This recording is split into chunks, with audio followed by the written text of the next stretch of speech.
அமாவாசை வழிபாடு. அமாவாசை வழிபாடுனா முதல்ல என்ன? நிறைய பேருக்கு ஏகப்பட்ட கேள்விகள் மனதில் எழும்பும். அமாவாசைன்னா முதல்ல என்ன? அதுக்கு ஏன் வழிபாடு பண்ணணும்?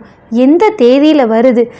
வீட்டில் விளக்கு ஏற்றணுமா, இல்லை கோவிலுக்கு போய் சாமி கும்பிடணுமா, பெரியவங்களை நினச்சி முடிய மொட்டை அடிச்சுக்கணுமா, புதுசாக தொழில் தொடங்கலாமா, வீட்டில் கோலம் போடணுமா? சரி, இதெல்லாம் விடுங்க. வீட்டில் அமாவாசை அன்னைக்கு சைவம் சமைக்கணுமா, அசைவம் சமைக்கணுமா, பெண்கள் விரதம் இருக்கலாமா, யார் விரதம் இருக்கணும்? எல்லா கேள்விகளுக்கும் இந்த பதிவில் பதில் இருக்குது. இந்த பதிவை ஸ்கிப் பண்ணாமல் முழுசாக கேளுங்க. முதல்ல அமாவாசைனா என்னன்னு தெரிஞ்சுக்கலாம். அமாவாசை சூரியனும் சந்திரனும் ஒரே நேர்கோட்டில் சந்திச்சுக்கிறத தான் அமாவாசைன்னு சொல்கிறாங்க.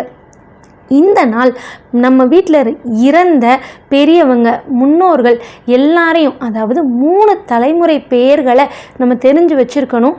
அத்தனை பேரையும் மனதில் நினைத்து அவங்களுக்கு தர்ப்பணம் கொடுக்கக்கூடிய நாள். வருஷத்தில் 3 அமாவாசை ரொம்ப ரொம்ப முக்கியம். தை அமாவாசை, ஆடி அமாவாசை, புரட்டாசி மாதம் வர்ற மகாலய அமாவாசை. இந்த 3 அமாவாசைக்கும் மறக்காமல் வீட்டில் இறந்த இறைவனடி சேர்ந்த முன்னோர்களுக்கு தர்ப்பணம் கொடுக்கணும். நம்ம மாதம் மாதம் வரக்கூடிய அமாவாசை அன்னைக்கும் கோவிலில் போய் தர்ப்பணம் கொடுக்கலாம்.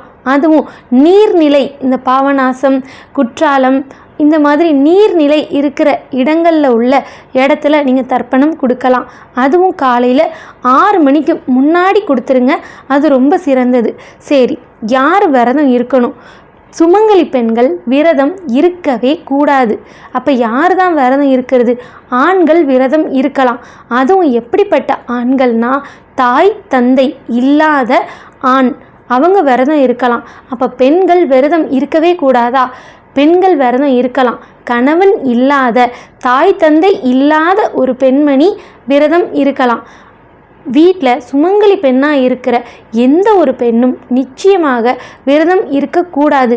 அதுவும் மாமனார் மாமியார் உயிரோடு இருக்கும்போது விரதம் இருக்கவே கூடாது.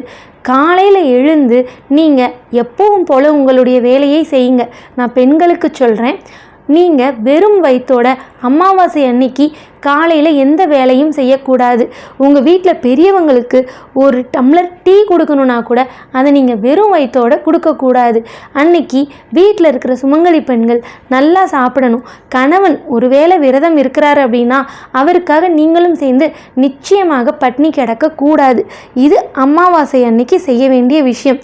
ஜூலை மாதம் 5ஆம் தேதி 2024 அமாவாசை வருது.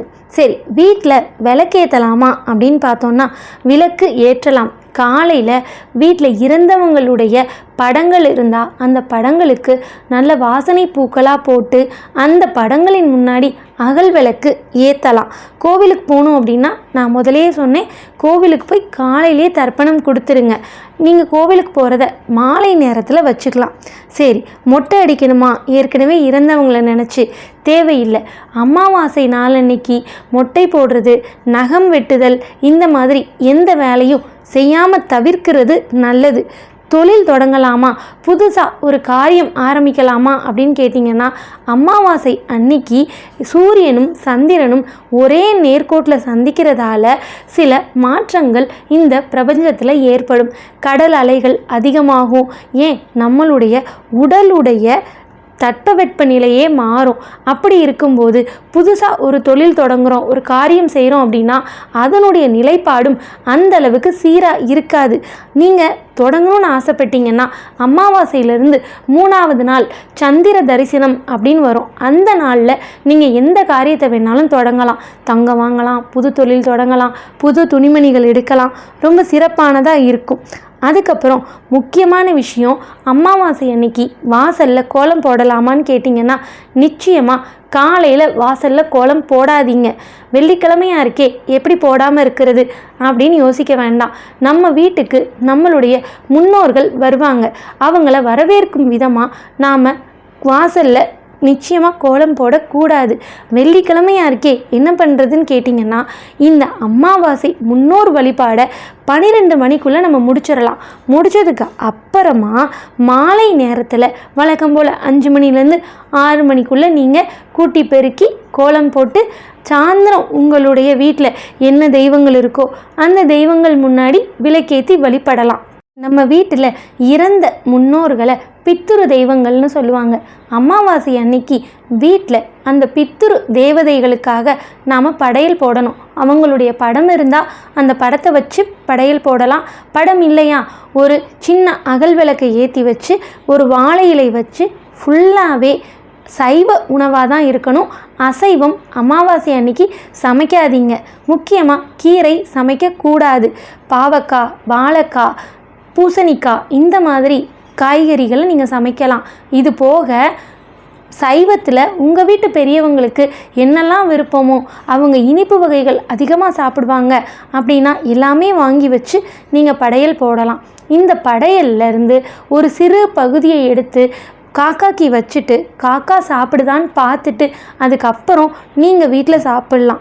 இது இன்னும் சிறப்பான பலனை தரும். பித்ரு தேவதைகள் நாம் எப்படி வாழ்கிறோன்னு பார்க்குறதுக்காக எல்லா அமாவாசையும் அவங்கவங்க பிள்ளைகள் தேடி வராங்க. அதனால் நீங்கள் படையல் போட மறந்துடாதீங்க. அப்படியெல்லாம் படையல் போட எங்களுக்கு வாய்ப்பில்லை அப்படின்னு சொன்னீங்கன்னா எப்போவுமே வீட்டில் சமைக்கிறது தான். அதை சைவமாக சமைத்து அந்த சமையல்லேருந்து ஒரு சின்ன கிண்ணத்தில் எடுத்து வச்சு அதை கூட நீங்கள் காக்காக்கு வைக்கலாம். காக்கா சாப்பிட்டது அப்படின்னா அன்னைக்கு உங்களுடைய முன்னோர்கள் உங்கள் வீட்டில் வந்து சாப்பிட்டுட்டு போனாங்க அப்படின்றது பெரியவங்களுடைய வாக்கு. அமாவாசை அன்னைக்கு உங்களால் முடிஞ்சால் ஒரு 2 பேருக்கு சாப்பாடு வாங்கி கொடுங்க. அது இன்னும் சிறப்பான பலனை தரும். சாப்பாடு யாருக்காவது இல்லாதவங்களுக்கு துணிமணி எடுத்து கொடுக்கலாம். இது பண்ணினீங்க அப்படின்னா உங்களுடைய வாழ்க்கையில் அடுத்த கட்டமாக நீங்கள் எடுத்து வைக்க போகிற எந்த செயலாக இருந்தாலும் அதுக்கு பெரியவங்களுடைய, அதாவது உங்கள் வீட்டு முன்னோர்களுடைய ஆசீர்வாதம் பரிபூரணமாக கிடைக்கும். ஒவ்வொரு அமாவாசையும் உங்களுடைய பித்துரு தேவதைகளை நினச்சி இந்த மாதிரி வணங்கி வர உங்களுடைய இல்லம் சுபிக்ஷம் பெறும். ஓம் நமச்சிவாய.